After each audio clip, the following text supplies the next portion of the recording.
সেই জায়গা থেকে দাঁড়িয়ে সবাই ভাবে কি আমাদেরকে যা খুশি তাই বললে পরেই হয়ে যাবে, কিন্তু ফ্ল্যাটটা তো আমরাও কিনেছি, সেখানে আমাদের সম্পূর্ণ অধিকার আছে।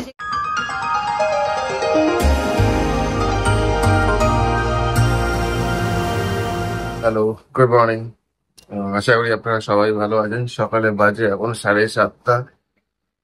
উঠে দেখি যে জল নেই গোটা বিল্ডিং এ। তারপরে দৌড়ে গিয়ে নিচে কাকাকে বললাম, মানে যে কেয়ারটেকার যে আছে, জাস্ট পাম্প চালালো। এখন কখন পাম্প মানে কখন পাম্প চলছে, কখন জল আসবে, কখন ব্রাশ করবো, কখন রেডি হবো, কখন মামামকে ছেড়ে দিয়ে আসবো। এই লাস্ট কয়েকদিন ধরে জানি না কি হচ্ছে, মানে একটা সকালে উঠে কোনো হচ্ছে একটা ম্যারাথন রেস চলে যাচ্ছে, কালকেও আর আজকেও।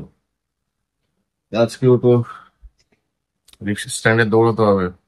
দৌড়ানোটা কোনো ফ্যাক্টর না, কিন্তু এই সকালে মানে এত সকালে রিক্সা স্ট্যান্ডে রিক্সা থাকে না, সেটাই হয়ে গেছে মেইন প্রবলেম।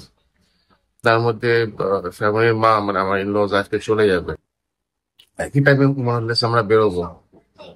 তো ঠিক আছে, যাই হোক, দেখা যাক একের পর এক কিভাবে জিনিসগুলোকে করা যায় সর্ট আউট। তো ঠিক আছে, চলুন দিনটা শুরু করা যাক। সঙ্গে থাকবে। ছেড়ে দিয়ে এলাম, কিছু রেকর্ড করতে পারিনি। সকালবেলা আমাদের সোসাইটিতে কি বাওয়াল, বিশাল ঝগড়া। সকালবেলা এখনো ব্রাশ হয়নি, পাম্প চালিয়েছিল কতক্ষণ, জল ওঠেনি, তো ব্রাশ না করেই কোনো রকম রিক্সা ধরে এসে চলে এলাম। আজকে সকালবেলা মানে মাম্মামকে তো স্কুলে মানে পাঠিয়েছি, মানে আমি নিজে গিয়েছি কোনো রকম। মাম্মাম তো না ভালো করে মুখ ফুক ব্রাশ করে মুখ ফুক ধুয়ে টুয়ে স্কুলে গিয়েছে বেচারি। আর আজকে তাড়াহুড়ো গন্ডগোল ঝামেলার জন্য বেচারিকে ওয়াটার বটলও দিতে ভুলে গিয়েছে। এত কষ্ট লাগছিল, এত খারাপ লাগছিল যে কি বলবো। সকালবেলা মানে এত ঝামেলা। তো যাই হোক, মানে আজকে তো আমার ইনলজ, আমার যে শাশুড়ি ছিল উনি তো চলে গেল। উনি যে গিয়েছে, উনি ওলা উবেরে করেই গিয়েছে। তো নিচে গাড়িটা বিল্ডিং এর নিচে দাঁড়িয়েছিল, তো তার জন্য হয়তো কেউ অবজেকশন দিয়েছিল, কেন এখানে গাড়ি থাকবে, কেন গাড়ি থাকবে না। সে আসবে 2-3 মিনিটের জন্য, গাড়িটা দাঁড়াবে, চলে যাবে। তো এই নিয়ে বিশাল ঝামেলা। অ্যাকচুয়ালি এখানে কলকাতার এই একটা কালচার, মানে আমাদের আশেপাশে আমি দেখাও বারান্দায় গেলে, এখানে যত সব বড় বড় বিল্ডিং গুলো আছে সব এগুলো সোসাইটি। সোসাইটি এক একটা করে ওই চেয়ারম্যান বা এরকম একটা কাইন্ড অফ একজন কেউ থাকে। তো চেয়ারম্যান বা যে আছে সে এবং তার ওয়াইফ, তারা নিজেদেরকে প্রাইম মিনিস্টার সিএম এর চেয়ে কিছু কম ভাবে না তারা। যাই হোক, ভাবতে ভাবতে একটা এরকম টাইম চলে আসে যখন যে সোসাইটির যে বাদবাকি যে মেম্বার্স গুলো আছে, যেরকম আমি বা আমার আশেপাশে যারা বাদবাকি, তাদেরকে মাঝে মাঝে কাউকে একটু ডোজ দিতে হয় এদেরকে। তখন তারা রিয়ালাইজ করে যে ও হ্যাঁ ফাইন, সেও একজন জাস্ট একটা সদস্য। চেয়ারম্যান মানে এই না যে বিল্ডিং এর ওনার। একটু ডোজ দিতে হয় তাদের মাঝে মাঝে, এরকম একটু টাইম টু টাইম ডোজ দিলে তারা একটু আকাশ থেকে মাটিতে নেমে আসে, যে তাদের জন্য কোনো আলাদা ফেসিলিটি নেই। সবার যেটা ফেসিলিটি তাদেরকেও সেটা উপভোগ করতে হবে, সেই তাদের জন্য সেম ফেসিলিটি।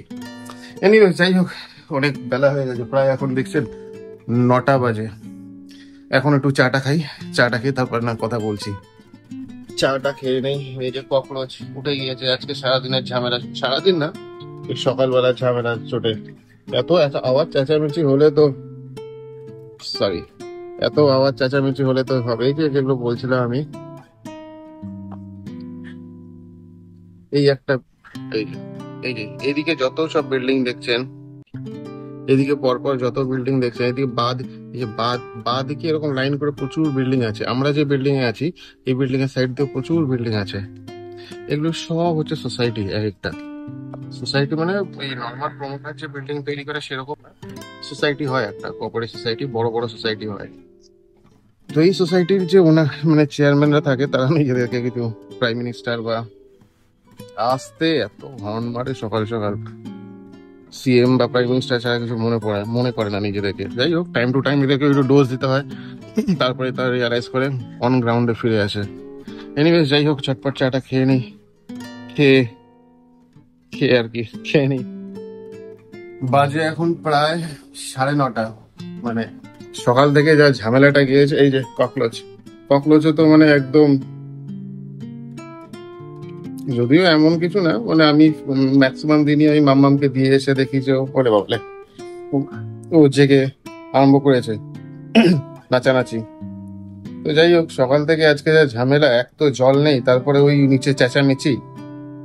যখন শুনছি যে নিচে গাড়িটা দাঁড়িয়েছে এই ওলা উবের জাস্ট 2 মিনিটের জন্য, মানে তখনই চেঁচামেচি, কেন নিচে গাড়ি দাঁড়িয়েছে। আমাদের যে বিল্ডিং এর নিচটা আছে, বিল্ডিং এর নিচে আমি দেখাবো, প্রায় 10 ফুটের ওপর রাস্তা।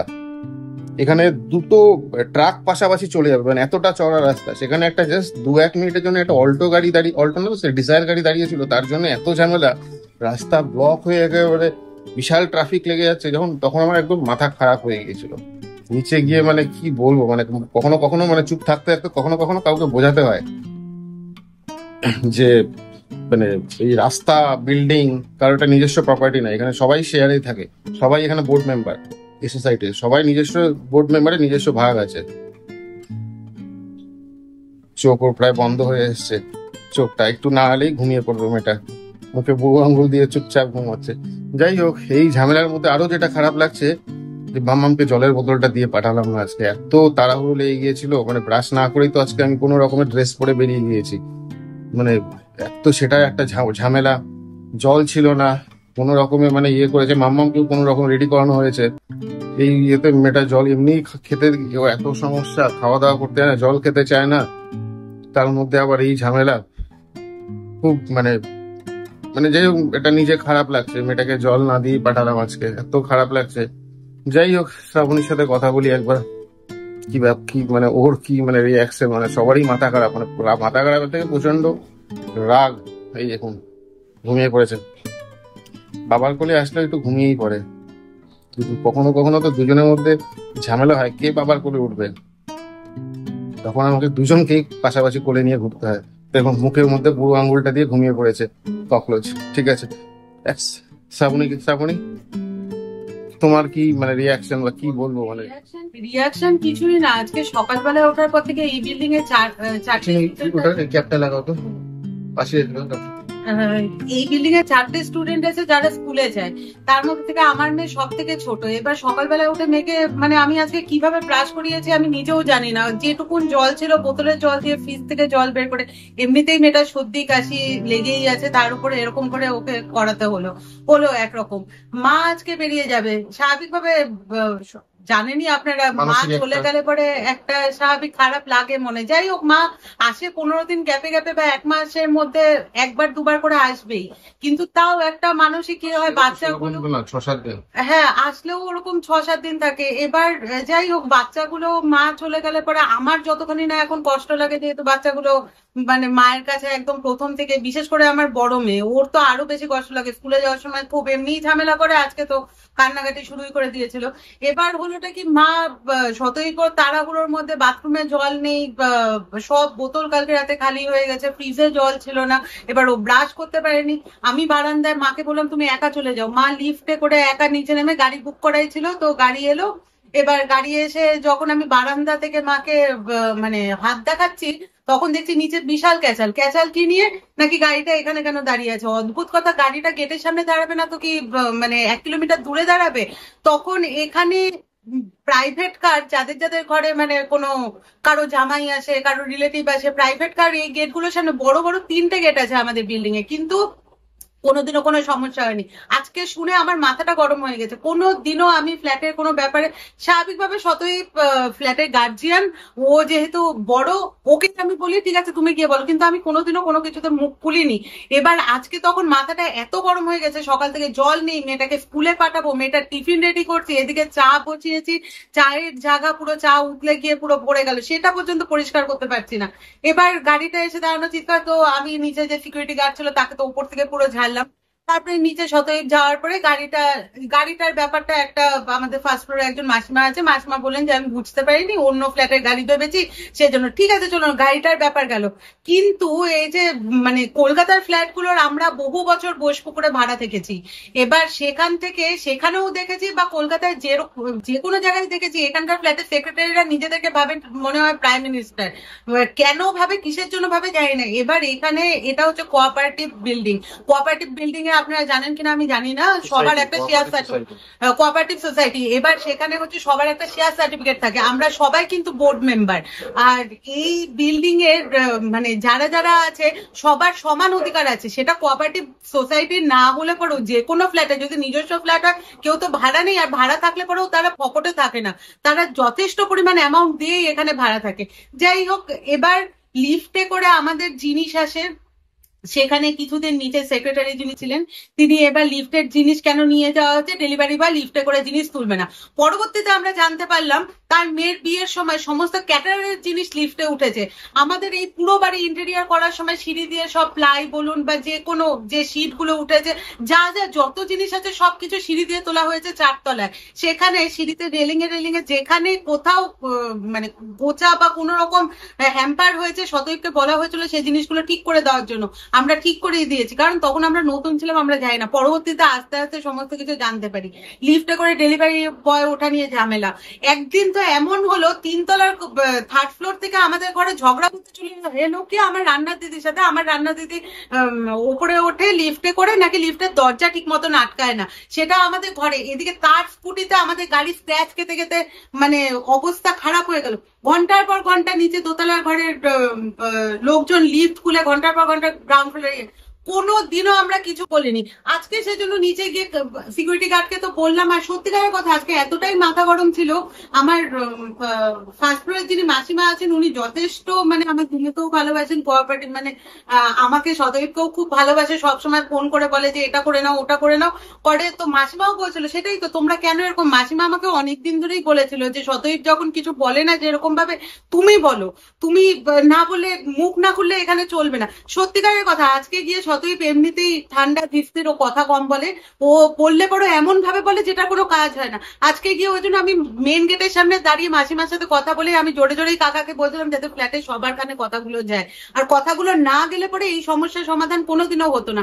4th ফ্লোরে 2টো ফ্ল্যাট আছে, 2টো ফ্ল্যাটে পাশের ফ্ল্যাটে যারা ওনাদের বিভিন্ন জায়গায় ফ্ল্যাট আছে, ওনারা ঘুরে ঘুরে থাকেন, এখানে এসে শুধু শীতকালটা থাকে। এবার আর আমরা থাকি, সেজন্য যখনই লিফটের দরজা খোলা থাকবে সবসময় এসে। এর আগেও আমার বাবা, তখন আমি নার্সিংহোমে ভর্তি ছিলাম, আমার বাবা এখানে ছিল, আমার রান্নার দিদি এসছে, বাবা বোন বাড়িতে ছিল, সতৈব আর মা নার্সিংহোমে ছিল মেয়েকে নিয়ে, আমার বড় মেয়েকে নিয়ে। সেখানে এসে এখানে রান্নার দিদিকে বলেছে, সেটা নিয়ে বাবা বলতে গেছে এতখানি স্পর্ধা, মানে সেক্রেটারি ফোন করে আমার বাবা আমার ঘরে কে এসছে, সে একজন বয়োজ্যেষ্ঠ মানুষ, ইভেন সেক্রেটারি যথেষ্ট, সে একজন রিটায়ার্ড পার্সন, তারও যথেষ্ট বয়স, সে তাকে গিয়ে আমাদের যে সিকিউরিটি গার্ড, আপনারা অনেক কথা বলতে বলতে দেখছি মেয়েটা ঘুমিয়ে পড়েছে। স্বাভাবিক, সারা রাত আমাকে যা ঘুটোয়, মানে আমি অ্যাকচুয়ালি এই ধারটায় শুই। মাম্মাম তো এখন আমাদের সাথে শোয় না, যেহেতু আমার শাশুড়ি ইনলস ছিল তার কাছেই শুতো। আজকে থেকে মামা আমাদের কাছে শোবে। আমি শুই একদম এই জায়গাটায়, একদম এই ধারে, আর ও এই জায়গাটায়। ও কিন্তু ওর মার কাছে যাবে না, পুরো আমাকে একদম মানে একদম আমার গায়ে গা চামড়া চামড়া লাগিয়ে আমার কাছে শোয়। শিববাই লক্ষ্মী মেয়ে, দুটোই আমার লক্ষ্মী মেয়ে। দাও ফোনটা। যাই হোক, হ্যাঁ বলো। হ্যাঁ, তো গেট খোলা নিয়ে সবসময় যেটা বলছিলাম, আমি যখন নার্সিং হোমে ছিলাম, সতই মা বড় মেয়েকে নিয়ে নার্সিং হোমে ছিল, বাবা আর বোন ছিল বাড়িতে, রান্নার দিদি এসছে কাজে। এবার এসে ওপরে এসে বলেছে, সেখানে রান্নার দিদি বলেছে যে আমার পরেও একজন উঠেছে, তার কথা কোনো রকম ইয়ে করলো না। তখন আমার বাবা বড় হিসেবে বলেছে যে তুমি তো দেখবে, আমার কাকাকে বলেছে তুমি তো দেখবে যে কে এসছে না এসছে, তারপরে তো তুমি কোনো একটা মন্তব্য করবে। হঠাৎ করে তুমি সবসময় যখনই যাওয়া হয়, আর এটা সবাই দেখেছে যখনই যাওয়া হয় 4th ফ্লোরে। আর সব থেকে বড় কথা যেটা, এই বিল্ডিং এ সব থেকে কম বয়সে যদি কেউ থাকে সেটা হচ্ছে আমরা দুজন, আর সবাই যথেষ্ট বয়স, মানে আইদার রিটায়ার্ড করবে বা রিটায়ার্ড করে গেছে। এবার সেই জায়গা থেকে দাঁড়িয়ে সবাই ভাবে কি আমাদেরকে যা খুশি তাই বললে পরেই হয়ে যাবে, কিন্তু ফ্ল্যাটটা তো আমরাও কিনেছি, সেখানে আমাদের সম্পূর্ণ অধিকার আছে। সেখানে কোনো কিছু প্রবলেম হলে পরে যদি তুমি 4 তলায় চলে এসো, এটা তো কোনো ইয়ে না। সেটাই বাবা বলেছে যে তুমি যে এরকম করে বলছো তুমি তো দেখবে। এবার সে করেছে কি, গিয়ে সরাসরি সেক্রেটারিকে বলেছে। এটা তার বলার কি রাইট সেক্রেটারিকে, সেটা বলবে কি আমরা যখন ফিরবো সতৈবকে বলতে পারে, আমাকে না বললে পরে সতৈবকেই বলাটা উচিত তার। সে গিয়ে সেক্রেটারিকে বলেছে, সেক্রেটারি ফোন করে সতৈবের উপর বিশাল গরম। তখন সেদিনও আমি বলেছিলাম যে আমি নিচে যাই, নিচে গিয়ে কাকাকে বলি, সতৈব বলতে দেয়নি, সেটা ঠিক আছে। কিন্তু সে যে জিনিসটা বারবার করে করছে, এই জিনিসটা আজকে দরকার ছিল, হয়েছে খুব ভালো হয়েছে। তবে একদিক থেকে মানে আমরা আগে তো ভাড়া থাকতাম, ওই ফ্ল্যাটেও দেখেছি, ওই ফ্ল্যাটে যাই হোক আমাদের যে ল্যান্ডলেডি ছিল সে যথেষ্ট কোঅপারেটিভ ছিল, আমাদেরকে বলেছিল যে যখনই যা কিছু সমস্যা হবে, সেক্রেটারি, ওখানকার সেক্রেটারি এক্স্যাক্টলি এরকম টাইপের মানুষ ছিলেন। আর নিচে যারা সিকিউরিটি গার্ড ছিল, একজন পিসি আর কাকা ছিল, তারা তো তারও ওপর দিয়ে যায়। তো এরকম ছিল তো, কিন্তু সে কিন্তু আমাদেরকে বলেছিল যে যখনই যা কিছু সমস্যা হবে আমাকে তোমরা জানাবে, আমি যা বলে সে একদম পুরো ক্লিয়ারলি ফ্ল্যাটকে বলে দিয়েছিল আমার বাড়িতে ভাড়া আছে, তাদের যেন কোনো সমস্যা না হয়। তারপর থেকে আমরা বহু বছর ছিলাম, সেরকম কোনো সমস্যা ফেস করতে হয় না, কিন্তু প্রথম প্রথম দিকে সমস্যা ফেস করতে হয়। এবার এটা নিজের ফ্ল্যাট, এবার নিজের ফ্ল্যাটে এরকম যদি সমস্যা ফেস করতে হয়, না বলতে বলতে মানে সহ্য করতে করতে একটা টাইমে তো সহ্যের বাদ ভাঙে। আজকে যেটা হয়েছে সেটা হয়েছে, সকাল থেকে এত হুজ্জুটি চলে যায়। সব থেকে বড় কথা আজকে যে মা চলে গেল, মানে মাকে যে একটা ঠিক মতন সি অফ করবো, এমনি মন ভালো নেই, মানে ভালো লাগছে না, কিন্তু সেটাও করতে পারলাম না, সকাল থেকে এরকম ক্যাচাল শুরু হয়ে গেল। আরেকটা ব্যাপার হচ্ছে নিজের ফ্ল্যাট, আমাদের আরেকটা ফ্ল্যাটও আছে, সেই ফ্ল্যাটে আমরা ভাড়া রেখেছি, সেখানে তো ব্যাচেলার দুটো মেয়ে থাকে। এবার দুটো ব্যাচেলার মেয়ে, তারা কখন বেরোচ্ছে কখন ঢুকছে, সত্যিকারের কথা বলতে ওখানে ফ্ল্যাটে কিন্তু কোনো সিকিউরিটি গার্ড নেই। কালকে ফ্ল্যাটে কিছুটা পোর্শন, মানে মেন গেটের দরজা খোলাটা শতইব আপনাদেরকে ভিডিওতে দেখিয়েছিল, সেখানে সিকিউরিটি গার্ড নেই। কিন্তু সত্যিকারের কথা বলতে ওই ফ্ল্যাটে যখনই যা কিছু প্রবলেম হয় হোয়াটসঅ্যাপ গ্রুপে আসে। আর ইভেন মেয়েগুলোও এত সুন্দরভাবে মানিয়ে নিয়েছে, আমাদের নিজেদেরই ভালো লাগে। মানুষ মানুষের সাথে থাকতে গেলে পরে, একসাথে থাকতে গেলে পরে, তোমার কিছু প্রবলেম আমার কিছু প্রবলেম, সেটা খোলাখুলি কথা বলো। তুমি সবসময় এক জায়গায় এসে যদি খোঁচা মারতেই থাকো, খোঁচা মারতেই থাকো, একটা না একটা টাইম গিয়ে সেটাকে তুমি নষ্ট করে দিচ্ছ, সম্পর্কগুলো বাস্ট হয়ে যাচ্ছি। মানে আজকে যেটা হয়েছে লিটারালি বাস্ট হয়ে গেছে। এরপরে আমি জানি, এরপরে আমার লিফট যদি ঘন্টার পর ঘন্টা খোলাও থাকে, তাও সেখানে কিচ্ছু হবে না। ইভেন আমার মেয়ে স্কুল থেকে এসে নিচে চারপাশ দিয়ে গার্ডেন আছে, সেই গাছগুলো কিন্তু কেউ মানে একজনই ইনিশিয়েটিভ নিয়ে মানে বুনেছে গাছগুলো, সেটা হচ্ছে ফার্স্ট ফ্লোরের মাসিমা। সেই বিল্ডিং এ প্রথম থেকে, মানে বিল্ডিংটা যখন থেকে তৈরি হয়েছে তখন থেকে এখানে ছিল ইনিশিয়েটিভ। মাসিমা আমাকে নিজে বলেছে তোমরা বাইরে থেকে পুজোর ফুল কিনে আনো কেন, কিন্তু আমরা যাই হোক বাইরে থেকে পুজোর ফুল কিনে আনি, আর আপনারা আমাদের আসনে দেখবেন সব ঠাকুরেরই ফুল রূপোর ফুল আছে। সেজন্য আমরা যদি ফুল নাও দিই, এমনি ফুল তাও মানে একটা ফুল আছে রূপোর ফুল। তো যাই হোক, মাসিমা বলেছে তুমি এই গাছ থেকেই ফুল তুলবে, তো আমরা তো তুলি না। আমার মেয়ে স্কুল থেকে এসে রেগুলার আমাকে একটা করে ফুল দেবে দেখে নিচের থেকে একটা ওই নীলকণ্ঠ ফুল আছে তুলে নিয়ে এসে আমাকে দেয়। সেটা নিয়েও সেক্রেটারি বলেছে একদিন, একদিন তো বলেছিল, ওকে বলেছে এই গাছ থেকে কেন ফুল তুলছো, মামা মেশে আমাকে বলেছে। আমি জানতাম না। শোনোনি তাহলে, মামা মেশে আমাকে বলেছে, এটা নিয়েও বলেছে। মেয়েটার শরীর খারাপ যাচ্ছে, শরীর খারাপ, এই ঝামেলার মধ্যে মেয়েটাকে তো জল আজকে দিতেই পারলাম না, তার মধ্যে ওরও প্রচন্ড মন খারাপ। মা গেলে পরে, মানে লকডাউনের টাইমে হয়েছে পুরোটাই মায়ের হাতে মানুষ, এবার মা গেলে পরে ও খুব মন খারাপ করে থাকে, আমারও ভালো লাগছে না মেয়েটাকে জল দিতে। আজকে যাই না স্কুলে গিয়ে, তার মধ্যে স্কুল গ্রুপে আজকে দেখছি মানে ও যাদের সাথে বেশি মেশে বা যাদের সাথে বসে সবার সর্দি কাশি জ্বর, আর সবারই মানে গায়ে র্যাশ বেরোচ্ছে। কেন বাচ্চাদের এরকম হচ্ছে এটা নিয়ে একটা চিন্তা। কালকে আমার ছোট মেয়ের 100-100-র ওপরে জ্বর ছিল, মানে বড় মেয়ের থেকেই ছোট মেয়ের এসে, ওরও সর্দি কাশি। এগুলোর মধ্যে যদি ফ্ল্যাটের এই ঝামেলা পোহাতে হয়, মানে পাগল পাগল হয়ে যাচ্ছে। সবই তো শুনলেন, মানে আমি সকালবেলা মানে গুড মর্নিং বলেই আপনাদের বলেছি, লাস্ট কিছুদিন ধরে যে কি হচ্ছে একটার পর একটা হয়ে যাচ্ছে। আমি সকালেই বলেছিলাম যে সকালবেলা ঘুম থেকে উঠেই একটা ম্যারাথন রেস চলছে, আজ এটা হচ্ছে কাল ওটা হচ্ছে, লাস্ট 2-3 দিন ধরে আমিও যাই না, একটা কিছু লেগেই আছে। মানে জানি না, মানে আজকে সকালে উঠে তো দেখলেন কিভাবে একটা কেওয়াস হলো, একটা ঝামেলা হলো, যেটা আমার একদম পক্ষপাতী না এইসব ঝগড়াঝাটি ঝামেলা করার জন্য, কিন্তু কি করব হয়েই যাচ্ছে লাস্ট কিছুদিন ধরে। ভগবান জানে কি হয়েছে না হয়েছে, এখনো তো সারাটা দিন পড়ে আছে, ঈশ্বর জানে আর বাদ বাকি দিনটাই কি না কি গন্ডগোল একটা না একটা কিছু হবে। দেখা যাক কিভাবে সম্মুখীন হই এই প্রবলেম।